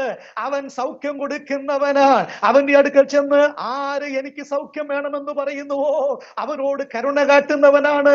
ദാവീദ് പുത്ര, ഞങ്ങളോട് കരുണ തോന്നണമേ എന്ന് വഴിയരികിൽ ഇരുന്നു കൊണ്ട് ഇറന്നപേക്ഷിച്ച കുരുടന്മാരോട് നിന്ന് ചോദിച്ചു, അല്ല ഞാൻ എന്ത് നിങ്ങൾക്ക് ചെയ്തു ചെയ്തു തരണം. അവര് പറഞ്ഞു ഞങ്ങൾക്ക് കാഴ്ച കിട്ടണം. അവരുടെ കണ്ണു തൊട്ട് അവരെ സൗഖ്യമാക്കി കൊടുത്ത ലോകൈക രക്ഷകനായ ക്രിസ്തു നിനക്ക് സൗഖ്യം ഇന്ന് രാത്രി തരും. നീ ഇരിക്കുന്ന വീട്ടിൽ ആ മുറിക്കകത്തിരുന്ന് നിന്നെ ഭാരപ്പെടുത്തുന്ന രോഗബന്ധനങ്ങളെ യേശു ക്രിസ്തു ഇന്ന് രാത്രി, ആമേൻ, ഇന്ന് രാത്രി സൗഖ്യം തരുവാൻ മതിയായവനാണ്. അവന് കഴിയാത്തതൊന്നുമില്ല. ഭൂതം ബാധിച്ചവരെ സുഖപ്പെടുത്തുവാൻ യേശുവിന് അധികാരമുണ്ട്. രക്തസ്രാവത്തെ നിർത്തിക്കൊടുക്കുവാൻ യേശുവിന് അധികാരമുണ്ട്. മരിച്ചവരെ ഉയർപ്പിക്കുവാൻ യേശുവിന് അധികാരമുണ്ട്. തലീഥ ഖൂമി എന്ന് പറഞ്ഞ് ബാലി എഴുന്നേൽപ്പിക്കുവാൻ യേശുവിന് അധികാരമുണ്ട്. മരിച്ച ലാസറിനെ മടക്കി കൊണ്ടുവരുവാൻ യേശുവിന് അധികാരമുണ്ട്. അവന് കഴിയാത്തതൊന്നുമില്ല. നിന്റെ രോഗം എത്ര വലുതാകട്ടെ, നിന്റെ പ്രശ്നം എത്ര വലുതാകട്ടെ, അതിന് പരിഹാരം തരുവാൻ യേശുവിന് സാധിക്കും. അതുകൊണ്ട് ഇവള് ഈ സക്കായിയോട് പറഞ്ഞു, ഞാൻ യേശുവിനെ കണ്ടു, യേശുവാണ് എനിക്ക് സൗഖ്യം തന്നത്, യേശുവാണ് എനിക്ക് സൗഖ്യം തന്നത്. പിന്നെ ഒന്നും ഈ സക്കായി ചിന്തിച്ചില്ല. പിന്നെ ഒന്നും ചിന്തിച്ചില്ല. പുള്ളിക്കാരൻ അടുത്ത് എന്ത് ചെയ്യുന്നറിയാമോ? അടുത്ത് കണ്ട മരത്തിൽ ഓടി വലിഞ്ഞങ്ങ് കയറി. വേറെ ഒന്നും പുള്ളി ചിന്തിച്ചില്ല. നോക്കൂ, സക്കായിയുടെ മുമ്പിൽ ജീവിക്കുന്ന ഒരു സാക്ഷി യേശുവിൽ വിശ്വസിച്ചപ്പോൾ മാറ്റം വന്നതായ ഒരു വ്യക്തി സക്കായിയുടെ മുമ്പിൽ നിന്ന് പറഞ്ഞപ്പോൾ സക്കായി പിന്നെ ഇടവും വലവും ഒന്നും നോക്കിയില്ല.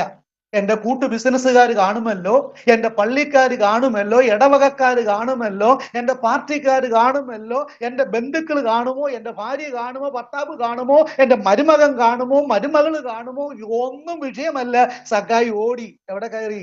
കാട്ടത്തിന്മേൽ കയറി. ഇന്ന് രാത്രി യേശുവിന്റെ അടുക്കൽ നിങ്ങൾക്ക് പോകാൻ മനസ്സുണ്ടെങ്കിൽ, നിത്യജീവൻ പ്രാപിക്കുവാൻ നിങ്ങൾക്ക് ആഗ്രഹമുണ്ടെങ്കിൽ, സൗഖ്യത്തിന് നിങ്ങൾക്ക് ആഗ്രഹമുണ്ടെങ്കിൽ, നിങ്ങൾ ഇടത്തും വലത്തും നോക്കണ്ട. നിങ്ങൾ ധൈര്യമായിട്ട് മുന്നോട്ട് ചെല്ലൂ. നിങ്ങളെ ചേർത്തണയ്ക്കുന്ന ഒരു ഗുരു ഇന്ന് രാത്രി നിങ്ങളെ വിളിക്കുകയാണ്. നിത്യജീവന് വേണ്ടി ഒരു ചെറുപ്പക്കാരൻ. ഞാൻ പറഞ്ഞു വന്നത്, ഇവൻ സമ്പന്നനാണ്, പക്ഷെ ഇവന് സമാധാനമില്ല. നോക്കുക, ധനവാനായ സക്കായിയായ മനുഷ്യൻ, സക്കായി എന്ന് പറയുന്ന മനുഷ്യൻ, അദ്ദേഹത്തിന് പണമുണ്ട്, പക്ഷേ സമാധാനമില്ല. ഇനി മാത്രമല്ല, ഈ സക്കായി ഈ പണമൊക്കെ ഉണ്ടായിരുന്നു എന്ന് മാത്രമല്ല, ഇവൻ കാണാതെ പോയ, നഷ്ടപ്പെട്ടു പോയ ഒരു മനുഷ്യനും കൂടിയായിരുന്നു. ലൂക്കോസിന്റെ സുവിശേഷം 19-ാം അധ്യായം അതിന്റെ 10-ാമത്തെ വാക്യത്തിൽ വായിക്കുന്നു, കാണാതെ പോയതിനെ, ലൂക്കോസ് 19:10, കാണാതെ പോയതിനെ തിരഞ്ഞു രക്ഷിപ്പാനല്ലോ മനുഷ്യപുത്രൻ വന്നത്. സ്തോത്രം. അപ്പോൾ സക്കായി ആരാണ്? കാണാതെ പോയ ഒരു മനുഷ്യനാണ്. പണമുണ്ട്, പ്രശസ്തിയുണ്ട്, ബഹുമാനമുണ്ട്, മറ്റുള്ളവർക്ക് പേടി സ്വപ്നമാണ്. പക്ഷേ ഇവൻ ദൈവത്തിന്റെ മുമ്പിൽ കാണാതെ പോയൊരു മനുഷ്യനാണ്. ഇന്ന് രാത്രി ഞങ്ങളെ ശ്രദ്ധിക്കുന്ന പ്രിയരെ, നിങ്ങൾ പള്ളിയിൽ പോകുന്ന കൊടുക്കുന്നുണ്ടാകാം, കരം കൊടുക്കുന്നുണ്ടാകാം, ദശാംശം കൊടുക്കുന്നുണ്ടാകാം, സ്തോത്രകാഴ്ച കൊടുക്കുന്നുണ്ടാകാം, പെരുന്നാളിന് പോകുന്നുണ്ടാകാം, സൽപ്രവർത്തികൾ ചെയ്യുന്നുണ്ടാകാം, ഇതൊക്കെ നിങ്ങൾ ചെയ്യുന്നുണ്ടാകാം. പക്ഷേ ഉള്ളിന്റെ ഉള്ളിനോടൊന്ന് ചോദിച്ചു നോക്കിക്കേ, നീ കാണാതെ പോയൊരു മനുഷ്യനല്ലേ? ദൈവവുമായി ബന്ധമില്ലാതെ പോകുന്ന ഒരു വ്യക്തിയാണെങ്കിൽ ഈ യേശു നിന്നെ രക്ഷിപ്പാൻ മതിയായവനായി അവൻ നിന്നെ വിളിക്കുകയാണ്. എന്ത്? അധ്വാനിക്കുന്നവരും പാപത്തിന്റെ ഭാരം ചുമക്കുന്നവരുമായുള്ളവരെ, നിങ്ങൾ എല്ലാവരും എന്റെ അടുക്കൽ വരുവീൻ, ഞാൻ നിങ്ങളെ ആശ്വസിപ്പിക്കാം. സാധാരണ ഇങ്ങനെ പ്രസംഗിക്കുമ്പോൾ പറയാറുണ്ട്, വാ നോക്കാം എന്നല്ല യേശു പറഞ്ഞത്. നേതാക്കന്മാരൊക്കെ പറയും, ഒരു അപേക്ഷ കൊടുത്ത് നോക്ക്, ഈ പ്രാവശ്യം വല്ല ചാൻസ് ഉണ്ടെങ്കിൽ ചെയ്തു തരാം. വീടിന് വീടില്ല MLA എന്ന് പറയുമ്പോൾ അവര് പറയും, ഒരു അപേക്ഷ കൊടുത്ത് നോക്ക്, പറ്റിയാ തരാം. എന്റെ പ്രിയമുള്ളവരെ, കർത്താവ് ഒരിക്കലും ഞാൻ നോക്കട്ടെ, ഒന്ന് ശ്രമിക്കാം, ഒത്താ തരാം, എനിക്ക് ഷാജി പാസ്റ്റർക്ക് കൊടുക്കാനുണ്ട്, അത് കഴിഞ്ഞിട്ടും സമയം ഉണ്ടെങ്കിൽ അങ്ങനെയൊന്നും യേശു പറയത്തില്ല. അങ്ങനെയൊന്നും യേശു പറയത്തില്ല. വർഗീസ് പാസ്റ്റർ ഒരു കാര്യം പറഞ്ഞിട്ടുണ്ട്, അത് ഞാൻ പുള്ളിനൊന്ന് പരിഹരിക്കട്ടെ എന്നിട്ട് നിങ്ങൾ നോ. അതുകൊണ്ടാണ് യേശുവിന് മാത്രം ഒരു പേര്. മന്ത്രിമാർക്ക് എല്ലാം നിങ്ങൾ ഈ യെശയ്യാവിന്റെ പുസ്തകം 9-ാം അധ്യായം 6 മുതലുള്ള വാക്യങ്ങൾ വായിക്കുമ്പോൾ ദൈവത്തിന് കൊടുക്കുന്ന ചില വിശേഷണ പേരുകളുണ്ടല്ലോ അവിടെ, അല്ലെ? അതിലൊരു പേരാണ് അത്ഭുത മന്ത്രി. നമ്മുടെ BD സതീശൻ സാറിന്റെ മന്ത്രിസഭയിൽ ഇങ്ങനെ ഒരു പോസ്റ്റ് ഇല്ല. ഏത് പോസ്റ്റാ? അത്ഭുത മന്ത്രി എന്നൊരു മന്ത്രിയില്ല. ബാക്കി എല്ലാ മന്ത്രിമാരും അവിടെയുണ്ട്. പക്ഷെ അത്ഭുത മന്ത്രി എന്ന് പറയുന്ന ഒരു മന്ത്രി ഇല്ല. വിദ്യാഭ്യാസ മന്ത്രിയുണ്ട്, വിദ്യുശക്തി മന്ത്രിയുണ്ട്, വ്യവസായ മന്ത്രിയുണ്ട്, പൊതുമരാമത്ത് മന്ത്രിയുണ്ട്, ആഭ്യന്തര മന്ത്രിയുണ്ട്. എന്താ യേശുവിന് മാത്രം ഈ അത്ഭുത മന്ത്രി എന്ന് പേര് വരാൻ കാരണം എന്നറിയാമോ? എല്ലാ ഡിപ്പാർട്ട്മെന്റും ഒരുപോലെ കൈകാര്യം ചെയ്യുന്ന ഒരൊറ്റ മന്ത്രിയേ ഉള്ളൂ. അത് നമ്മുടെ കർത്താവാണ്. അവൻ ആഹാരം കൊടുക്കുന്നവനാണ്, അവൻ വെളിച്ചം കൊടുക്കുന്നവനാണ്, അവൻ സൗഖ്യം കൊടുക്കുന്നവനാണ്, ആരോഗ്യം കൊടുക്കുന്നവനാണ്, ജീവിതത്തെ നന്മ കൊടുക്കുന്നവനാണ്. എല്ലാം കൊടുക്കുന്ന ഒരേ ഒരു മന്ത്രിയുള്ളൂ, അവനാണ് കർത്താവായ യേശു ക്രിസ്തു. അതുകൊണ്ട് ഇന്ന് രാത്രിയിൽ യേശു ക്രിസ്തുവിനെ പോലെ തുലനം ചെയ്യാൻ ഒരാളുമില്ല.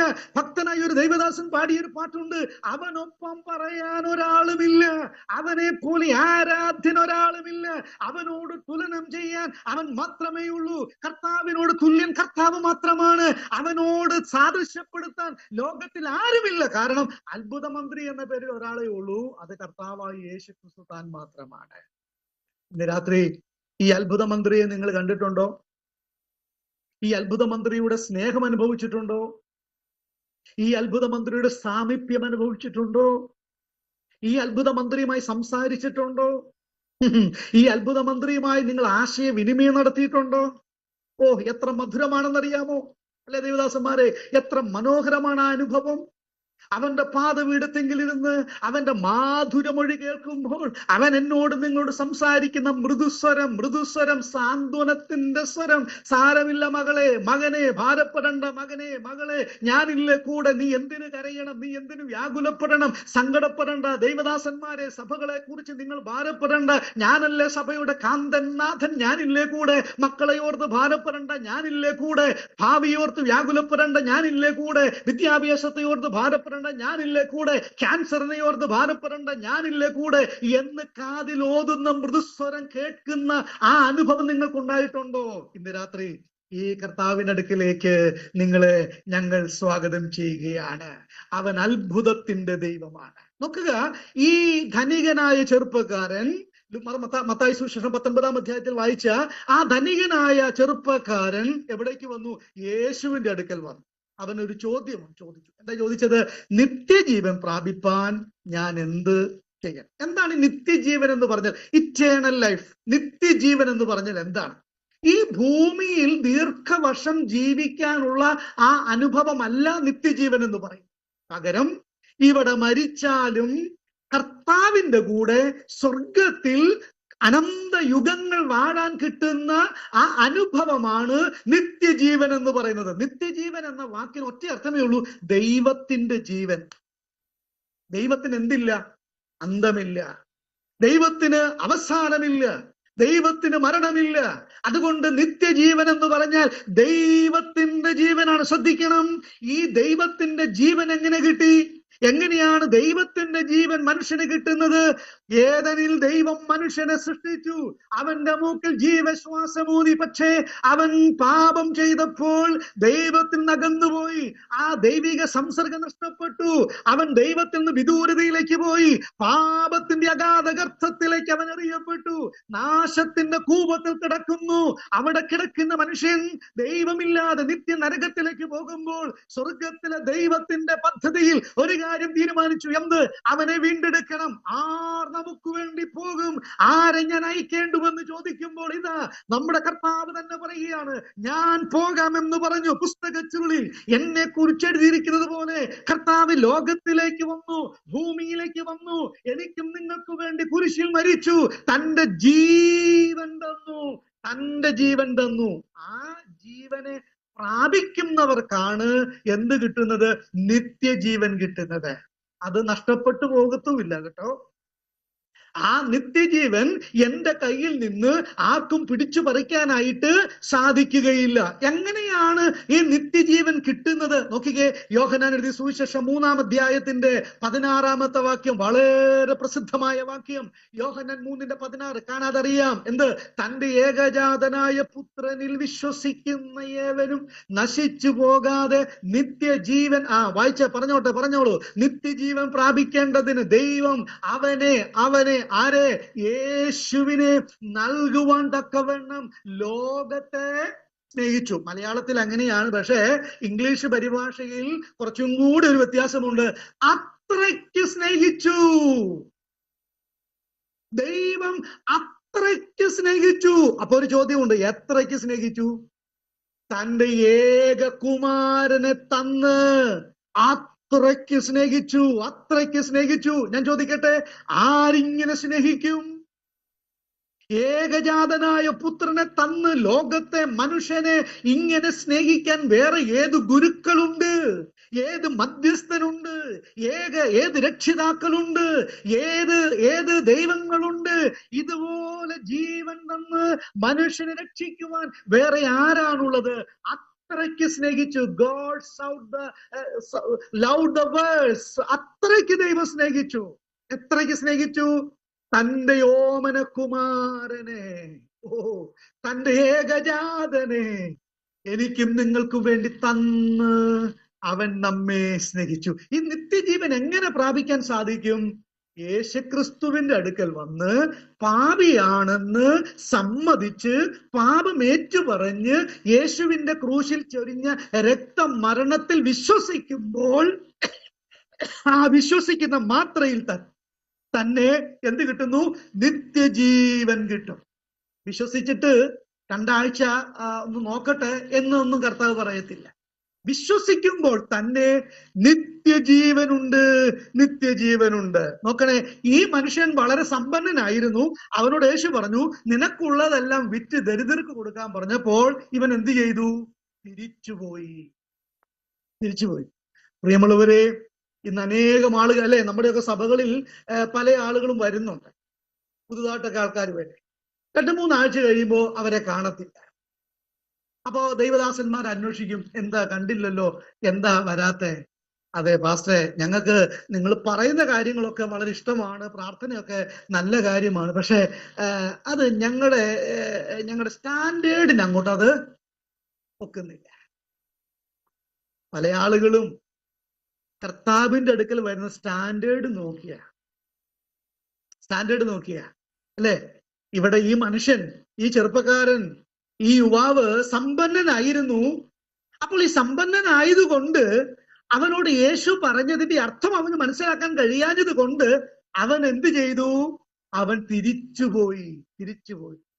അവൻ സന്തോഷത്തോടെയാണ് യേശുവിന്റെ അടുക്ക വന്നത്, പക്ഷെ തിരിച്ചു പോയത് സങ്കടത്തോടെയാണ്. ഇന്ന് ഈ കൺവെൻഷനിൽ വന്നിരിക്കുന്ന, ഈ വചനം കേൾക്കുന്ന ദൈവമക്കളോടായിട്ട്, അല്ലെങ്കിൽ ഇത് കേട്ടുകൊണ്ടിരിക്കുന്നവരോടായിട്ട് ഞാനൊരു കാര്യം പറയട്ടെ. നിങ്ങൾ സന്തോഷത്തോടെയാണ് ഈ മീറ്റിംഗിൽ വന്നിരിക്കുന്നത്, പക്ഷെ നിങ്ങൾ ഇവിടുന്ന് പോകുമ്പോഴും ഈ സന്തോഷത്തോടെ പോകണം, ദുഃഖത്തോടെ പോകാൻ ഇടയായി തീരരുത്.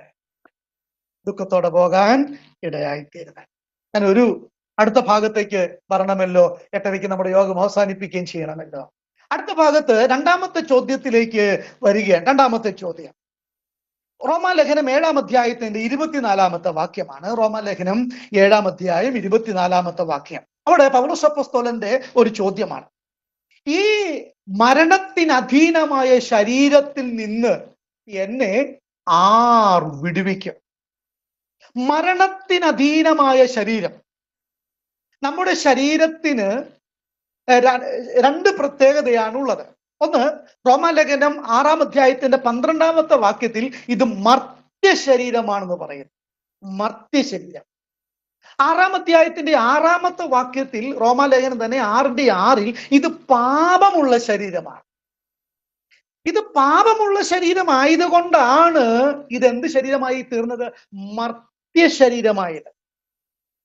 മനുഷ്യൻ മനനം ചെയ്തവനെന്നും മർത്യൻ മരണമുള്ളവൻ എന്നുമാണ് അർത്ഥം. അപ്പോൾ മർത്യൻ എന്ന് പറഞ്ഞാൽ മരണമുള്ളവൻ എന്നാണ്. വിശ്വാസിക്കും അവിശ്വാസിക്കും എന്തുണ്ട്? മരണമുണ്ട്. ഡോക്ടർക്കും രോഗിക്കും മരണമുണ്ട്. പള്ളിയിലെ തിരുമേനിക്കും അയ്മേനിക്കും മരണമുണ്ട്. പാസ്റ്റർക്കും വിശ്വാസിക്കും മരണമുണ്ട്. മരണം എല്ലാവർക്കും ഉണ്ട്. ഈ മർത്യമായ ശരീരം, പൗലോസ് അപ്പോസ്തലൻ റോമാലേഖനം 7:24 പറയുന്ന കാര്യം, അത് ഭാവി കാലത്ത് സംഭവിക്കാൻ പോകുന്ന കാര്യത്തെ കണ്ടുകൊണ്ടാണ് പറയുന്നത്. നിങ്ങൾ വായിച്ചാൽ മനസ്സിലാകും. റോമാലേഖനം 8:23, റോമർ 8:23, 1 കൊരിന്ത്യർ 15:53, 54, 1 കൊരിന്ത്യർ 15:53, 54, ഫിലിപ്പിയർ 3:21, ഫിലിപ്പിയർ 3:21. ഈ വാക്യങ്ങളൊക്കെ വായിക്കുമ്പോൾ റോമാലേഖനം 7:24 പൗലോസ് പറഞ്ഞത് ഭാവി കാലത്തെ മുൻകണ്ടുകൊണ്ടാണ്, മുന്നോട്ട് നോക്കിക്കൊണ്ടാണ് പറയുന്നത്. എന്ന് പറഞ്ഞാൽ ഇപ്പോൾ നമ്മുടെ ഈ ശരീരം പാപമുള്ള ശരീരമാണ്. നമ്മുടെ ഈ ശരീരം പാപമുള്ള ശരീരമാണ്. നമ്മൾ രക്ഷിക്കപ്പെട്ടപ്പോൾ നമ്മുടെ ആത്മാവിനാണ് രക്ഷ ലഭിച്ചത്. ആത്മാവിന്റെ മരണത്തിനാണ് മാറ്റം സംഭവിച്ചത്. ശരീരത്തിന്റെ മരണത്തിന് മാറ്റം വന്നിട്ടില്ല. അതുകൊണ്ടാണ് നമ്മൾ മരിക്കുന്നത്, അതുകൊണ്ടാണ് രോഗമുള്ളത്, അതുകൊണ്ടാണ് ദുഃഖമുള്ളത്, അതുകൊണ്ടാണ് വേദനയുള്ളത്. ഈ മർത്യ ശരീരത്തിൽ ഇതെല്ലാം ഉണ്ട്. അപ്പൊ പൗലോസ് പ്രാർത്ഥിക്കുകയാണ്, ഈ മർത്യമായ ശരീരം മാറി അമർത്യമായ ശരീരം എന്ന് എനിക്ക് കിട്ടും. തന്റെ ചോദ്യത്തിന്റെ അർത്ഥം ഇതാ. എന്റെ പ്രിയമുള്ളവരെ, നമ്മളെല്ലാവരും ഒരിക്കൽ മരിക്കും. ഞാൻ മരിക്കത്തില്ലെന്ന് ആർക്കും പറയാൻ പറ്റുകയില്ല, അല്ലേ? എല്ലാ മനുഷ്യരും മരിക്കും. ഈ ഞങ്ങളുടെ ഈ അടുത്ത് കൂത്താട്ടോളം എന്ന് പറയുന്ന സ്ഥലമുണ്ട്. അവിടെ ഒരു നേരത്തെ അവര് സിസ്റ്റർ ആയിരുന്നു, മഠത്തിലെ ഒരു സിസ്റ്റർ ആയിരുന്നു. പിന്നീട് അവർ കുപ്പായമൊക്കെ ഊരി അവര് സാധാരണ ജീവിതത്തിലേക്കൊക്കെ വന്നു. മേരി ജോൺ തോട്ടം എന്നാണ് അവരുടെ പേര്. അപ്പൊ അവര് ചില കവിതകൾ എഴുതി. അതിലൊരു കവിത എനിക്ക് വളരെ ഇഷ്ടപ്പെട്ട ഒരു കവിതയുണ്ട്. ആ കവിതയിൽ അവരിങ്ങനെ പാടിയിട്ടുണ്ട്: സമർത്ഥനായ സീസറും പ്രസിദ്ധനായ ഹോമറും സമത്വമറ്റ സോളമൻ തുടങ്ങിയുള്ള വിജ്ഞരും അമർന്നുപോയി കാലചക്ര വിഭ്രമത്തിലെങ്കിലി നമുക്കു പിന്നെ ശങ്ക എന്ത് മാറ്റമൊന്നുമില്ലതിൽ. നോക്കണേ, ഒരിക്കൽ ഈ ജഗത്തെയും ജഡത്തെയും ത്യജിക്കണം. പ്രിയമുള്ളവർ, ഒരിക്കൽ ഈ ജഗത്തെയും ജഡത്തെയും, ജഗം ലോകം, ജഡം ശരീരം, ഇതിനെ നമ്മൾ ത്യജിക്കണം. ആ പാട്ടിൽ, ആ കവിതയിൽ അവർ പറഞ്ഞെന്താണ്? സമർത്ഥനായ സീസർ, സോളമൻ, അങ്ങനെ പല വിജ്ഞാനികളും അമർന്നുപോയി ഈ കാലചക്രത്തിൽ. അതുകൊണ്ട് നമുക്കും ശങ്കയൊന്നുമില്ല. നമുക്കും എന്തുണ്ട്? മരണമുണ്ട്. ഇന്ന് രാത്രിയിൽ ആ മരണം എനിക്കും സംഭവിക്കാം. എന്റെ പൊന്നു പാസ്റ്റർ, ആ വീടിന്റെ പണിയൊന്ന് തീർന്നിട്ട് മതി എന്ന് ചിന്തിക്കുന്നുണ്ടാകും. കൊച്ചിന്റെ കല്യാണത്തിന്റെ ഡേറ്റ് ഒക്കെ ഫിക്സ് ചെയ്ത് വെച്ചിരിക്കുക. എന്റെ പൊന്നു, അരുതാത്തൊന്നും ഇപ്പൊ പറയല്ലേ എന്നായിരിക്കും. നമ്മൾ മരിക്കും. എത്ര ചില്ലുകൊട്ടാരത്തിൽ താമസിച്ചാലും മരിക്കും. ഏത് വലിയ ഡോക്ടറെ, ഫാമിലി ഡോക്ടറെ കണ്ടാലും മരിക്കും. ഈ എടുത്ത സാധനം പുറത്തേക്ക് വിടാൻ പറ്റിയില്ല, പേര് തന്നെ മാറും, ശവോന്നാവും. ഇത്രയേ ഉള്ളൂ നമ്മളൊക്കെ. പക്ഷേ ഞാനൊരു കാര്യം ഇതിനകത്ത് പറയാം. ഈ ശരീരം ഇവിടെ ജീർണിച്ചാൽ, കൂടാരമായി ഞങ്ങളുടെ ഭൗമഭവനം അഴിഞ്ഞു പോയാൽ, കൈപ്പണിയല്ലാത്ത നിത്യമായ ഒരു ഭവനം സ്വർഗത്തിലുണ്ട്. അതുകൊണ്ട് പൗലോസ് പറയുന്നു, എനിക്ക് ജീവിക്കുന്നത് ക്രിസ്തുവും മരിക്കുന്നത് ലാഭവുമാകുന്നു. എനിക്ക് മരണം ഒരു വിഷയമല്ല. ഇന്ന് രാത്രി മരിക്കട്ടെ. ചിലരുടെയൊക്കെ വീട്ടിൽ രാത്രി കുടുംബയോ പ്രാർത്ഥനയ്ക്ക് സമയമാൻ്റെ എത്തി പാടിയ വീട്ടിലുള്ള ഒരു വഴക്ക് പറയും, മിണ്ടായിരിക്കണം, ഈ സമയത്താണ് ഈ പാട്ടൊക്കെ പാടുന്നത്. പേടിയാ, അതുപോലും പേടിയാ പാടാൻ. മരണമെന്ന് കേൾക്കുമ്പോൾ പേടിയാണ്. ദൈവമക്കളെ, നമുക്കത് ഭയപ്പെടേണ്ട കാര്യമില്ല. കൊരിന്ത്യർ ലേഖനത്തിൽ മരണത്തോട് പറയുന്ന ഒരു ചോദ്യമുണ്ട്: ഹേ മരണമേ, നിന്റെ ജയം എവിടെ? ശവക്കുഴിയോട് ചോദിക്കുന്നു: ഹേ ശവക്കുഴിയെ, നിന്റെ ജയം എവിടെ? നമുക്കൊരു വലിയ പ്രതീക്ഷയും പ്രത്യാശയുമുണ്ട്. എന്താ പ്രത്യാശ? ഈ ശരീരം മാറും, ഈ ശരീരം മാറും. ഇന്ന് പുട്ടിയൊക്കെ ഇട്ട് ലിപ്റ്റിക്കൊക്കെ ഇട്ട് പുരിയെല്ലാം വലിച്ചു പറിച്ച് സുന്ദരന്മാരും സുന്ദരിമാരും ഒക്കെ ആയിട്ടാണ് നമ്മൾ ഇരിക്കുന്നത്. ഈ ശരീരം മാറും, ഒരു പുതിയ ശരീരം നമുക്ക് കിട്ടും. തേജസ്കരിക്കപ്പെട്ട ഒരു ശരീരം നമുക്ക് കിട്ടും. ഓഹോ, ദൈവത്തിന് സ്തോത്രം. പൗലോസ് ചോദിക്കുന്നു, ഈ ശരീരം എനിക്ക് എപ്പോഴാ കിട്ടുക? എനിക്ക് എപ്പോഴാ കിട്ടുക? ചോദ്യം ആവർത്തിക്കുന്നു ഇന്ന് രാത്രിയിലും. എനിക്ക് തേജസ്സിന്റെ ശരീരം എന്ന് കിട്ടും. പ്രിയമുള്ളവരെ, കർത്താവിനോട് അനുരൂപമാകുന്ന ശരീരം എനിക്കെന്നാണ് കിട്ടുന്നത്? യുവാക്കളെ പോലെ, യുവതികളെ പോലെ തുള്ളിച്ചാടാൻ ആരോഗ്യമുള്ള ഒരു ശരീരം കർത്താവ് നമുക്ക് വേണ്ടി ഒരുക്കി വെച്ചിരിക്കുന്നു. അവൻ ഒരുക്കി ഒരു ശരീരമുണ്ട്.